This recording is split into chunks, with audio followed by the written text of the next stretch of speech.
अगर आपको ऐसा है ना तो मैं आज आपको एक पॉलीमर लिख के पूरा भेजूंगा अपने ग्रुप में सप्लीमेंट्री में कैसे लिखते हैं। वैसे महक का पेपर मैंने देखा, लिखने का तरीका बहुत अच्छा है पर लिखा गलत है। तरीका बहुत मस्त है, अभी नेक्स्ट टाइम मैं शो करूंगा आपको, बहुत अच्छे से लिखा है उसमें, प्रेजेंटेशन अच्छा है मतलब, पर अंदर गड़बड़ गड़बड़ है सब। चलो तो हम स्टार्ट क्या कर रहे हैं अभी? हाँ हाँ, बंद जरूरत नहीं है। कोई बुक की सर बुक में है ही नहीं, कोई बुक में ही नहीं है। लिखना तो नहीं, मेरे साथ लिखते रहो आप, टाइटल लगाओ GOC2, फुल फॉर्म तो आपको पता है, उसका फुल फॉर्म लिखने की जरूरत नहीं है। जनरल ऑर्गेनिक केमिस्ट्री पार्ट 2, जिसमें हम बात करने वाले हैं ऑर्गेनिक रिएक्शंस के बारे में।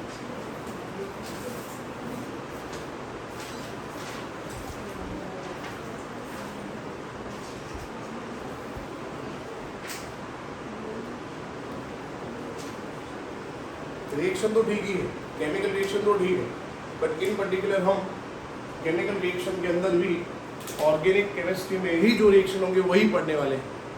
क्योंकि जब हम बोलते हैं रिएक्शन तो हमें याद आता है हमारा 10th का चैप्टर नंबर 1, याद है आपको? चैप्टर का नाम ही था केमिकल रिएक्शन एंड इक्वेशंस, ऐसा नाम था। और उसमें हमने कौन से रिएक्शन पढ़े थे?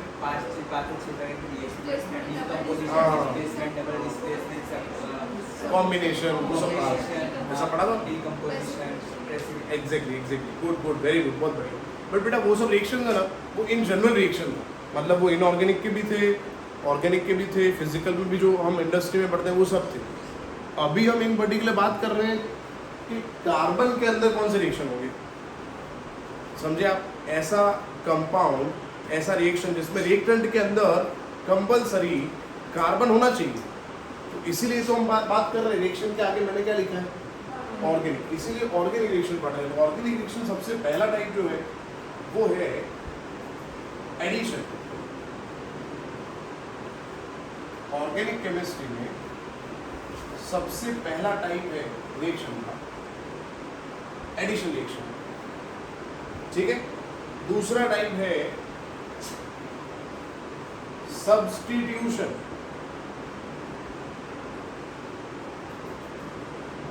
तीसरा टाइप है elimination reaction and fourth one is rearrangement.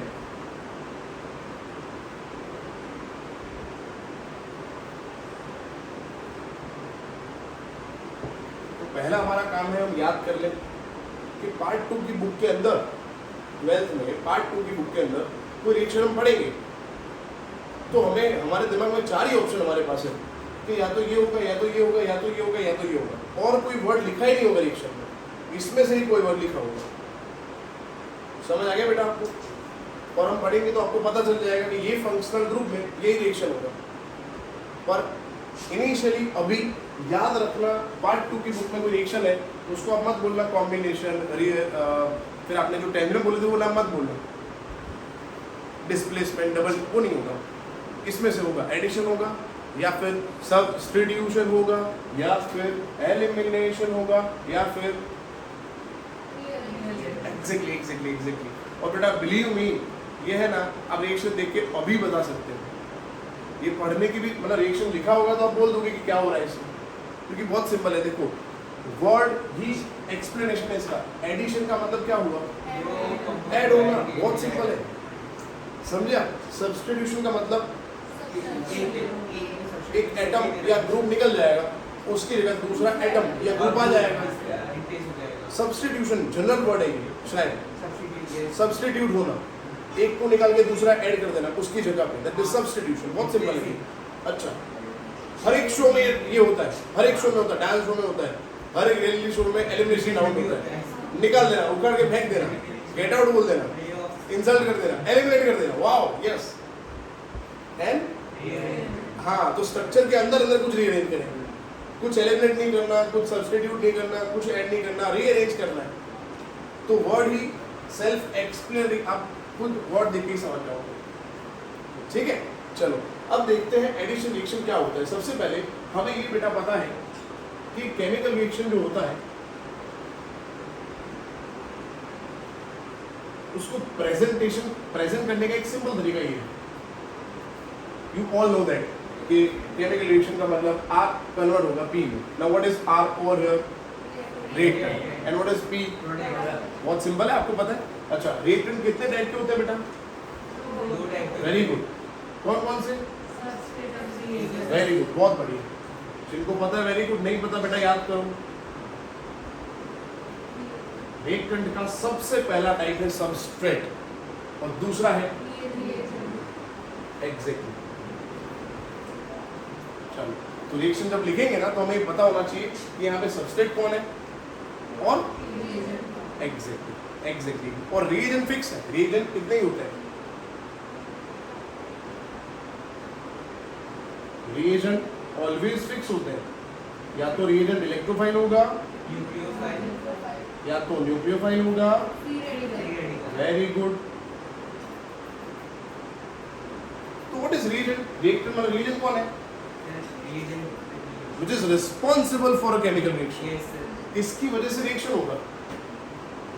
अगर रिएक्शन में रिएजेंट है ही नहीं तो रिएक्शन नहीं होगा। आप समझे? मैं आपको बताता हूँ, जैसे मेरे पास ये है, अगर मैं बोलूँ ये है ही नहीं उसमें रिएक्शन कैसे होगा? इसकी वजह से हो रहा है। ओके, सो रिएजेंट क्या है? ऐसा केमिकल है which is responsible for the reaction। अगर नहीं है तो होगा ही नहीं। और वो भी फिक्स है, कितने? 3, electrophile and what is substrate? हाँ, it must be organic compound. अच्छा, डाउट तो आपको नहीं होगा ऑर्गेनिक कंपाउंड क्या होता है? जिसके अंदर कार्बन हो वो ऑर्गेनिक कंपाउंड। जिस स्ट्रक्चर के अंदर कार्बन है वो ऑर्गेनिक कंपाउंड। तो जिसमें रिएक्शन हो रहा है या फिर रिएक्शन का फोकस जिस पे है दैट इज सबस्ट्रेट। और जिसकी वजह से हो रहा है व्हिच इज रिस्पांसिबल। और रिएक्शन होने में क्या बनेगा? उसके पहले क्या बनता है? Exactly, very good. अच्छा, प्रोडक्ट भी दो होते हैं, main product and by product. MP NBP main product है। हमें इससे कोई मतलब नहीं और हमारे एनसीईआरटी में ये लिखे भी नहीं होंगे इवन दो। ठीक है, मैं लिखूंगा आपको समझाने के लिए, पर ये लिखे होंगे। और ये मेन प्रोडक्ट, इससे हमें मतलब है। तो रिएक्टेंट दो होते हैं, प्रोडक्ट दो होते हैं, दो से ज़्यादा हो सकते हैं यहाँ पे क्योंकि बहुत सारे बाय प्रोडक्ट हो सकते हैं। बट हम याद रखेंगे इन जनरल मेन प्रोडक्ट होगा एक और एक ग्रेट। चलो, तो अब अगर रिएक्शन को समझना है तो हमें समझना पड़ेगा सबस्ट्रेट कौन होता है एडिशन में और रिएजेंट कौन होता है। अच्छा, रिएजेंट तो मैंने बोल दिया फिक्स होते हैं। कौन से? तो मैं ऐसा लिख दूं, इलेक्ट्रोफिलिक एडिशन रिएक्शन होगा एक। बोलो बेटा, समझ आया है? हाँ, कोई भी रिएक्शन है ना 3 टाइप का होगा। इलेक्ट्रोफाइल की वजह से एडिशन होगा, न्यूक्लियोफाइल की वजह से एडिशन होगा, फ्लूइड की वजह से एडिशन होगा। यहाँ पे इलेक्ट्रोफाइल की वजह से सब्स्टिट्यूशन होगा, nucleophilic substitution reaction, free radical substitution reaction. Elimination में ऐसा नहीं होता। एलिमिनेशन में होता है alpha elimination and beta elimination, याद रखेंगे। और रीअरेंजमेंट में नेम रिएक्शंस होते हैं। सर, नेम रिएक्शन मतलब साइंटिस्ट का नाम होगा। हर एक साइंटिस्ट ने अपना खुद का रीअरेंजमेंट निकाला है तो उसको बोलते हैं नेम रिएक्शन। जो मास्टर्स में स्टडी करते हो आप, अगर आप बायोलॉजी लेके आके मास्टर्स करोगे तो ये स्टडी आएगा इसका। और अगर आप ग्रेजुएशन में बैचलर करोगे तो बैचलर मास्टर दोनों में आएगा नेम रिएक्शन। बट हमारे सिलेबस में, पूरे सिलेबस में 2 या 3 रीअरेंजमेंट है पूरे 12th के सिलेबस में। और नीट कवर कर ले हम तो 10 रीअरेंजमेंट है, 10। ठीक है, बट इसमें ऐसा नहीं है कि इलेक्ट्रोफाइल रीअरेंजमेंट करेगा, ऐसा नहीं। रीअरेंजमेंट में नेम रिएक्शन होता है। साइंटिस्ट ने बोला था कि इसमें रीअरेंजमेंट करेंगे तो ये स्ट्रक्चर स्टेबल हो जाएगा। और रीअरेंजमेंट क्यों करते हैं? देखो, अनस्टेबल को स्टेबल बनाने के लिए। वैसे रिएक्शन भी हम इसीलिए करते हैं ना। हाँ रिएक्टेंट और प्रोडक्ट दोनों मिला के ऐसा होगा रिएक्टेंट है ना अनस्टेबल होगा, हाईली अनस्टेबल, तो उसके अंदर हम ऐसा कोई रिएक्शन करेंगे ताकि वो स्टेबल हो जाए। प्रोडक्ट स्टेबल होगा। एग्जैक्टली, प्रोडक्ट ऑलवेज स्टेबल ही होता है माय डियर, एंड प्रोडक्ट के एप्लीकेशन बहुत सारे होते हैं, और रिएक्टेंट समझ लो रॉ मटेरियल है ये, और ये हमारे रूटीन लाइफ में my dear what is product? Product product product product का मतलब यूजफुल मटेरियल। यहाँ पे जो भी चीज़ हम यूज कर रहे हैं हमारी रूटीन लाइफ इजी करने के लिए, दे ऑल आर प्रोडक्ट, समझे आप? और रिएक्टेंट क्या है? रॉ मटेरियल, तो यूजलेस है, तो उसमें से हम कुछ ऐसा रिएक्शन करेंगे ताकि उसमें से प्रोडक्टिव चीज़ बना पाए। देखो वर्ड में ये प्रोडक्टिव चीज़, वो प्रोडक्ट बना पाए। जैसे पैरासीटामोल एक प्रोडक्ट है, और पैरासीटामोल बनता है बेंजीन से, तो बेंजीन क्या हुआ? बेंजीन मिलता है पेट्रोल में से। ऐसा तो नहीं बोल सकते पेट्रोल मतलब पेट्रोल का कोई यूज नहीं है, पर हाँ अगर मैं पेट्रोलियम से बना दूंगा पैरासीटामोल, तो पैरासीटामोल को तो बहुत यूज है। अभी तो आपने पढ़ा डोलो कितना वो सेल हुआ, 650 करोड़ ऐसा कुछ मैंने सुना, उतना सेल हुआ। लोग पागल हो गए डोलो के पीछे, पुकारा है डोलो, मतलब डोलो नहीं, बोलिए नाम भी मस्त है नहीं एकदम, वाह डोलो। चलो तो अब हम स्टार्ट कर रहे हैं एडिशन, ये इंट्रोडक्शन था जीओसी को, अब हम चैप्टर स्टार्ट कर रहे हैं। बोलो समझ आ गया आपको? गुड। अब हम समझते हैं एडिशन किसके अंदर होगा, वो समझते हैं। जो हम डिस्कस ही कर रहे हैं क्योंकि 5-7 मिनट बाकी हैं लेक्चर में, तो खाली डिस्कस करते हैं, फिर हम नेक्स्ट टाइम शुरू करेंगे। पहले हम डिस्कस करते हैं एडिशन किसकी वजह से होगा, वो तो डाउट है ही नहीं आपको, इससे होगा, इससे होगा, या इसकी वजह से होगा, ये क्लियर है। अब एडिशन किसके अंदर होगा, तो एडिशन हो सकता है ऐसा कंपाउंड होना चाहिए जिसके अंदर डबल बॉन्ड हो या ट्रिपल बॉन्ड हो, या फिर स्ट्रक्चर अनसैचुरेटेड हो। अगेन एडिशन होने के लिए सबस्ट्रेट जो है उसके अंदर क्या होना चाहिए? डबल बॉन्ड होना चाहिए, या फिर ट्रिपल बॉन्ड, या फिर तभी होगा। तो अगर ये सिंगल बॉन्ड है तो आप बोल देना एडिशन नॉट पॉसिबल, क्योंकि कंडीशन ही है एडिशन होने के लिए या तो डबल बॉन्ड या तो हाँ, और ये अलग मतलब होता है इसका मतलब अलग होता है। अनसैचुरेशन बोलता हूँ ना ध्रुवी, उसका मतलब होता है कार्बन कार्बन बॉन्ड की बात हो रही है। जब आप बोलते हो ना सी डबल बॉन्ड सी, तो आप बोलते हो अनसैचुरेशन है। जब आप बोलते हो ना C triple bond C, unsaturation है। जब आप बोलते हो ना सी डबल बॉन्ड हो, तो डबल बॉन्ड है बट सैचुरेटेड है। हाँ, तो ऐसा मत समझना अनसैचुरेशन मतलब डबल बॉन्ड। अनसैचुरेशन मतलब carbon carbon double bond, carbon oxygen double bond is a double bond, but this compound is saturated. देखो सैचुरेशन कैसे डिसाइड होता है, कौन से बॉन्ड से डिसाइड होता है? सीसी बॉन्ड से, सीसी बॉन्ड से डिसाइड होता है। अच्छा, सी ट्रिपल बॉन्ड है, ट्रिपल बॉन्ड है, बट क्या सीसी ट्रिपल बॉन्ड है? सीएन है ना, तो उसको हम सैचुरेटेड बोलेंगे। जैसे मैंने ये लिखा, देखो इसमें डबल बॉन्ड है, पहले बताओ। हाँ, सीसी डबल बॉन्ड है तो सैचुरेटेड है। अच्छा, जैसे मैंने ये लिखा, इसमें डबल बॉन्ड है, सीसी डबल बॉन्ड है, तो ये अनसैचुरेटेड। Got it? तो सैचुरेशन अनसैचुरेशन बेटा डिसाइड होता है सीसी बॉन्ड से, तो इसमें मैंने अलग अलग लिखा है। समझ आ गया? तो सिंगल बॉन्ड में एडिशन, सिंगल बॉन्ड में क्या होता है, या फिर पर एडिशन होने के लिए सबस्ट्रेट के अंदर double bond, triple bond, exactly, very good very good very good, बहुत बढ़िया।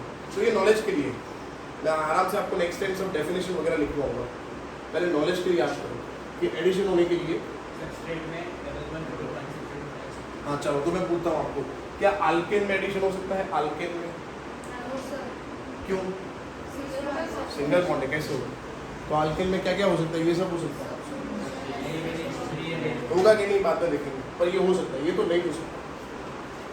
चलो अल्किन में एडिशन हो सकता है, अल्किन हाँ, में डबल बॉन्ड। क्यों? Double bond. Very good. Alkyne में डबल बॉन्ड हो सकता है। हाँ, हेलो अल्केन में एडिशन हो सकता है, हेलो अल्केन नहीं हो सकता, क्यों? सिंगल बॉन्ड है। कॉमन सेंस नहीं है, बहुत सिंपल नहीं है, बट उसके लिए हमें क्या पता होना चाहिए? फंक्शनल ग्रुप का स्ट्रक्चर पता होना चाहिए। इफ आई से एनहाइड्राइड, अब यहाँ पे बहुत सारे लोगों को एनहाइड्राइड का स्ट्रक्चर नहीं पता है, तो नहीं कर पाऊंगे आप। चलो एनहाइड्राइड का स्ट्रक्चर मैं भी बता देता हूँ, ये होता है डबल बॉन्ड है इसमें, डबल बॉन्ड है इसमें, ये रहा ना, वो है ना। एडिशन होगा? हाँ होगा ना। होगा ना। अरे ये डबल बॉन्ड नहीं है, हाँ कार्बन डाइऑक्साइड। सी ओ का डबल बॉन्ड है ना, मैंने लिखा है यहाँ पे। ठीक है, चलो बेंजीन में होगा एडिशन में, हाँ। बोलो क्लियर हो गया? तो एडिशन होने के लिए रिक्वायर्ड कंडीशन क्या है? सर, ये तीनों में से कोई भी एक हो तो भी हो जाएगा ना? तीनों में से तीन कंडीशन है ही नहीं, एक ही कंडीशन है। हाँ, एक C double bond C, C triple bond C, C double bond O, C triple bond N. Organic compound में सबस्ट्रेट के अंदर कहीं पे भी डबल बॉन्ड या ट्रिपल बॉन्ड प्रेजेंट है तो उसमें एडिशन होगा। फिर अगर आप बोलो उसमें सब्स्टिट्यूशन होगा, तो सब्स्टिट्यूशन होगा कि नहीं वो डिपेंड करता है उसके अंदर सिंगल बॉन्ड है कि नहीं, क्योंकि सब्स्टिट्यूशन होने के लिए सिंगल बॉन्ड होना चाहिए और इसके लिए एडिशन के लिए क्या होना चाहिए? Double bond. और ऐसा तो नहीं होता रिद्धि के पूरे स्ट्रक्चर में मतलब स्ट्रक्चर के अंदर डबल बॉन्ड है तो सब बॉन्ड डबल बॉन्ड है, जैसे कि ये स्ट्रक्चर है या फिर ये स्ट्रक्चर ले लो आप, जैसे ये स्ट्रक्चर है इसमें डबल बॉन्ड क्या है? पूरे स्ट्रक्चर में थोड़ी डबल बॉन्ड है, क्या यहाँ डबल बॉन्ड है? नहीं। तो यहाँ पे क्या है? डबल बॉन्ड है। तो यहाँ पे क्या है? Single bond. तो ये सिंगल बॉन्ड में सब्स्टिट्यूशन हो सकता है, बट यहाँ पे क्या होगा? कंपल्सरी। हाँ, तो एक सबस्ट्रेट में बहुत सारे रिएक्शन हो सकते हैं, एडिशन भी हो सकता है, वो डजंट मैटर। हमारा कंडीशन है एडिशन रिएक्शन होने के लिए डबल बॉन्ड या ट्रिपल बॉन्ड होना चाहिए या फिर अनसैचुरेशन होना चाहिए। एट दिस स्टेज जब आप 11 से 12 मूव कर रहे हो, ये टॉपिक आपके लिए बहुत इंपॉर्टेंट है। मैंने आपको परिवर्तन में बोला था ना कि जब आप कहीं और जाओ केमिस्ट्री में 12 में तो ये पढ़ना, तो इसलिए मैं आपको पढ़ा रहा हूँ। GOC2 is must. ठीक है, बस आज यहाँ पे खत्म करते हैं, नेक्स्ट टाइम कंटिन्यू करेंगे। उनको जाना है फिर उनको लेट हो जाएगा, नेक्स्ट टाइम कंटिन्यू करेंगे and will start with this EAR जो हम कल करने वाले हैं। तो कल फ्रेश हो के आना, क्योंकि कल थोड़ा टफ है कल का लेक्चर, तो फ्रेश हो के आना। सर, कल हमें फिक्स है कि 5 बजे जो कितने बजे आने मिलना है? कल वहाँ पे 5 बजे है? हाँ, वहाँ पे 5 बजे। अच्छा,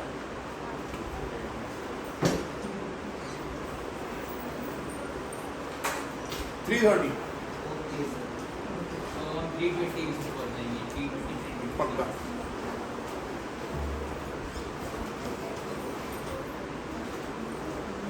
सर, MCQ का एक पर्टिकुलर